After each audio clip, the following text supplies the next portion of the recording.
लो भाई बब्बन, बन गई तस्वीर। जरा देखकर बताओ कैसी बनी है। अरे भाई मोहन, मेरी सलाह मानो तो तुम रहने ही दो। एक पेंटर बनना तुम्हारे बस की बात नहीं है। हाँ, तुमने सही कहा।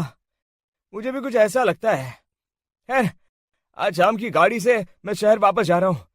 कुछ जरूरी काम आ गया है। शहर से वापस आने के बाद तुमसे मिलता हूँ। मोहन अपने घर के दरवाजे पर ताला लगा देता है और वहां से चला जाता है। फिर उसी रात अचानक तेज हवाएं चलने लगती हैं। चारों तरफ डरावना माहौल बन जाता है। तभी मोहन की बनाई हुई पेंटिंग की वो औरत एक खतरनाक चुड़ैल में बदल जाती है और पेंटिंग से बाहर आ जाती है।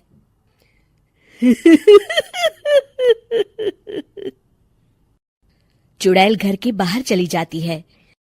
वहीं दूसरी तरफ दो चोर लाला सुखीराम के घर से चोरी करके भाग रहे होते हैं। दोनों भागते भागते गांव के चौराहे के पास पहुंच जाते हैं। तभी अचानक वो चुड़ैल उन दोनों के सामने आ जाती है।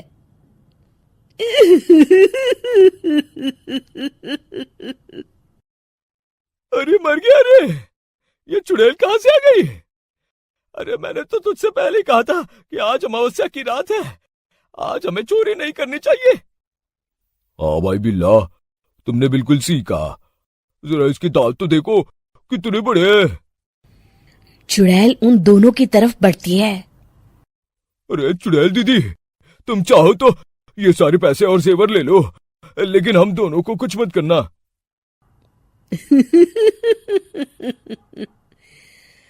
पैसे और जेवर के लालच में तुम इंसान बिकते हो, हम चुड़ैल नहीं।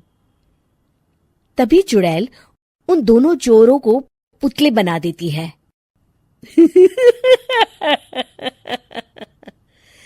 मैं किसी को नहीं छोड़ूंगी। अब कोई मुझसे नहीं बच सकता।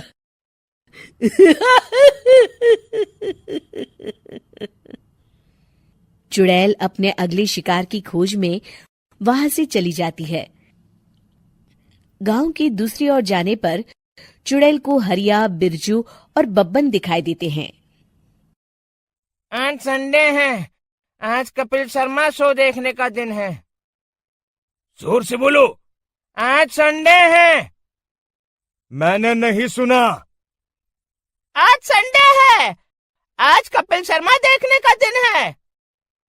हाँ, ये हुई ना बात। अरे ये कपिल शर्मा कौन है जो ये लोग उसे देखने के लिए इतने उतावले हुए जा रहे हैं? खैर, मुझे क्या, मैं अभी इन दोनों को मजा चखाती हूँ। चुड़ैल तेजी से उड़कर उन तीनों के सामने आकर खड़ी हो जाती है।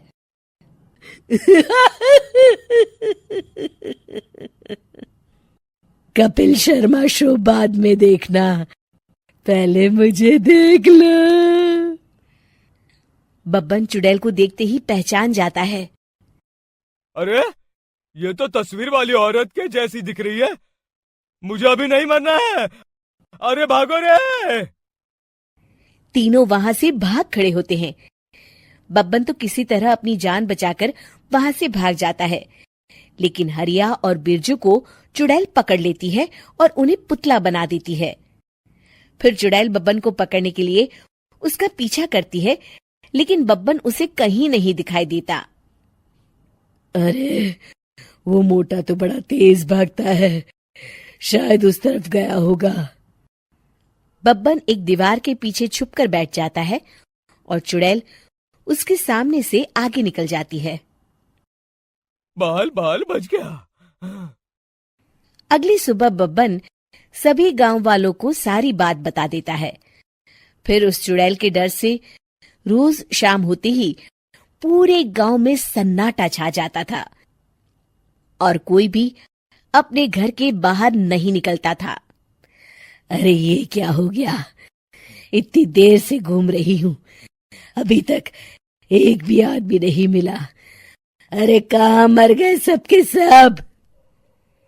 चुड़ैल वहां से चली जाती है, इस तरह कुछ दिन बीत जाते हैं। फिर एक दिन मोहन गांव वापस आता है। बब्बन उसे बताता है कि उसकी बनाई तस्वीर से एक चुड़ैल बाहर आ गई है। मोहन समझ जाता है कि ये कोई आम कागज नहीं है। वो जो भी उस कागज पर बनाएगा वो असलियत का रूप ले लेगा। अरे मोहन भाई, अब तुम क्या करने वाले हो? मेरे पास एक बहुत बढ़िया तरकीब है। मैं इस कागज पर उस चुड़ैल की एक ऐसी तस्वीर बनाऊंगा जिसमें वो तपती धूप के नीचे खड़ी दिखाई देगी, और फिर जैसे ही सवेरा होगा वो चुड़ैल इस कागज से निकलकर बाहर चली जाएगी और सूरज की तेज धूप में जलकर राख हो जाएंगी। मोहन बिल्कुल वैसे ही तस्वीर बना देता है और जैसे ही सवेरा होता है वो चुड़ैल कागज से निकलकर बाहर धूप में चली जाती है और सूरज की गर्मी बर्दाश्त नहीं कर पाती और जलकर राख हो जाती है।